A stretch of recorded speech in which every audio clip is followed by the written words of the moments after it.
Solo Stove just released their third pizza oven, the Pi Prime, and that seemed like the perfect opportunity for a Solo Stove pizza oven comparison, or a pie fight, if you will. We've been big fans of Solo Stove fire pits for years, and about a year ago they entered the pizza oven arena with the release of the Pi pizza oven. The Pi Fire followed not long after, and now their latest release, the Pi Prime. Now, when one brand offers three different versions of the same thing, we like to dig deeper to figure out who each one fits best. So let's take a look at the contenders. First, we have the Pi Pizza Oven, currently on sale for $399. At that price, it comes out of the box as a wood-fueled pizza oven. Now, for an additional $130 more, you can add a gas burner to your bundle and have the option to cook with either propane or wood. The Pi Fire is a little different in that it only works if you also have a Solo Stove fire pit to fuel it. Now, and since the fire pit comes in three sizes, guess what? The Pi Fire is also available in three sizes to fit your Yukon, Bonfire, or Ranger. Now, we have the Bonfire set here, and this Pi Fire alone is currently on sale for $259. And that brings us to the brand new Pi Prime, Solo Stove's first ever gas-only fueled pizza oven, which is being released with a retail price of $349, a price that's very competitive in the market. Now, when it comes to size, all three of these options are pretty comparable. In fact, as far as I can see, the Pi and the Pi Prime are very nearly identical in size and footprint, with the Prime coming in at less than a pound lighter than the original Pi. Now, both of these pizza ovens have a 13-inch pizza stone. The size of the Pi Fire depends on the size of the fire pit. Now, our Bonfire Pi Fire has a slightly larger 14-inch stone and weighs just under 20 pounds. We cooked a few 12-inch pizzas in each oven to compare the experience. We used the Solo Stove dough balls for these cooks, and you can get the same frozen dough shipped to you. If you're interested in making pizza night a little easier, we'll put a link in the description below for where you can order their frozen Neapolitan dough balls for your next pizza party. Now, cooking pizzas in the Pi Prime was really simple once we learned one very valuable lesson. The oven heated up quickly and was ready to cook pizzas in probably around 20 minutes. Now, I love that the gas burner knob is right in the front of the oven, so you can see when you make minor adjustments to the flame.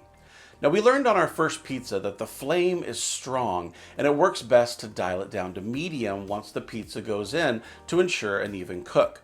Now, overall, this is a really clean pizza oven to use, and the only real mess was from the semolina coming off the peel during the launch.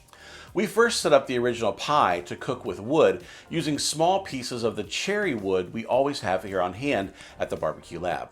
Because we're working with small chunks of wood, we found that we had to feed the fire pretty frequently to keep the temperature of the oven somewhat consistent. Even though we were burning hard wood, the pizza oven quickly collected a significant amount of soot around the front opening. However, it did wipe clean easily with a dry paper towel when we were done. The pizzas cooked great, and we did not have any issues with ash or embers getting in the way of the pizza, which is often a problem we run into with our wood-burning pizza ovens. Now, after cooking a few pies with wood, we switched over to using the gas burner on the original Pi oven. It's a pretty simple change to make, but would have been easier if I wasn't working with an already hot pizza oven. Now, cooking pizzas in this oven with a gas burner is almost the exact same experience as the new Pi Prime. However, the placement of the burner knob is admittedly less conveniently placed in the back of the oven. Much like when cooking in the Pi Prime, we dialed the flame down a little after launching the pizza, but it was a little harder to make the adjustment with a knob in the back, so kudos to Solo Stove for bringing that knob up front in their newest model. Pizzas cooked in the Pi Fire look very different than in the other two ovens. The main difference is that the heat source is coming from below the oven rather than in the rear. And on that same note, the light source is also not in the back of the oven, illuminating the pizza while it cooks. I found that the lack of backlighting, coupled with the overall lower height of the pizza oven sitting on the fire pit, made it more difficult to really observe what was going on with the cooking pizza. On the plus side, since there was no direct flame access, we didn't really have a need to rotate the pizza while it cooked. So if turning pizzas stresses you out, this might be a more relaxing setup to consider. Now, one downside that we noticed, however, was that the pizzas came out of the oven with a definitive smoked look, which definitely made them appear to be less appealing than the others. I'm not really sure why that would be, since we cook pizzas in wood ovens all the time and have never really run into this before. Even though the fire burns below the pizza oven, we did have to occasionally sweep ash and soot off the pizza stone that had blown up from below. Now, we did not find it challenging to feed the fire pit with the pizza oven in place. There was plenty of gap available, and the Solo Stove fire pit tools were up to the task whenever we needed a little extra help positioning the wood. Now, after cooking pizzas on all 3 ovens, here's my takeaway. If you've watched our channel, you know that I'm usually pro wood fire when it comes to cooking. I just love the smell that comes when I light up splits of cherry wood for a low and slow cook. The thing about pizza ovens is, when you're cooking at this high of a temperature, the pizzas cook too fast to truly have a wood fire influence the flavor.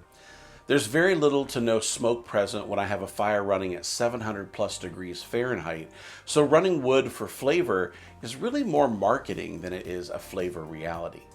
If I'm working in a large pizza oven where I can watch the fire burn next to my cooking pizza, that adds to the overall experience and makes it more enjoyable for me personally. In the case of the smaller ovens like the pie, where I can't really watch the fire burning very well, I wouldn't say that burning wood makes the experience more enjoyable or tasty than when cooking with gas. However, I admit that my position on this is probably skewed since I've had the opportunity to cook in much larger wood pizza ovens. I think my take is, if you're planning on cooking your pizzas with gas anyway, going with the Pi Prime is a no-brainer decision. It's a clean oven that cooks pizzas well and fast and is currently being sold at an impressive price. Now, if you don't mind getting a little dirty and prefer the additional experience of cooking with wood, the original Pi oven is still a solid option. I like it as a wood-fired oven, but it's admittedly more work to keep a hot fire going between pizzas. And lastly, if you're already Team Solo Stove when it comes to fire pits and accessories, and you enjoy sitting back and relaxing while your pizza cooks hands-free, the Pi Fire might be right up your alley. Now, the downside to the Pi Fire is having to lean down to work with the pizza, along with the lack of lighting to see how the back of the pizza is doing during a cook. Now, for just a few bucks more, you can have your fire pit and an entire gas-powered pizza oven. The price and performance of the Pi Prime make it a no-brainer for me. Now, all 3 of these ovens come with a Solo Stove lifetime warranty, as well as a 30-day money-back guarantee if you're not satisfied with your purchase. That's one of the many reasons that we've enjoyed the Solo Stove brand. We put links in the description below for all of the products you've seen in this video. If you noticed us use some accessories that you can't find on the Solo Stove website, hang tight because those will be coming available at the end of the month. As always, we're so grateful when you make your purchase using our links, and that's one of the ways that makes it possible for us to continue doing what we do. It's a great way to support our channel without costing you any more money. And if you use the code BarbecueLab at checkout, you'll earn $10 off a purchase of $99 or more. It's a great way to support our channel and keep videos just like this coming to you. If spending time outdoors cooking and hanging with friends is your thing, that's what we're all about here at the Barbecue Lab. We want to equip you to have more confidence in backyard cooking so that you know that you can invite friends and family over and throw a feast they'll never forget. You can find us on all the social channels, and we'd love to see you there. If you're in the market for anything outdoor cooking related, Melissa does a fantastic job keeping the shop page of thebarbecuelab.com stocked with the best in barbecue. It's there for you 24/7 whenever you want to know what's the best that you can get for yourself or give as a gift. I'm David Gafford with the Barbecue Lab. Thanks so much for joining us, and I can't wait to see you next time.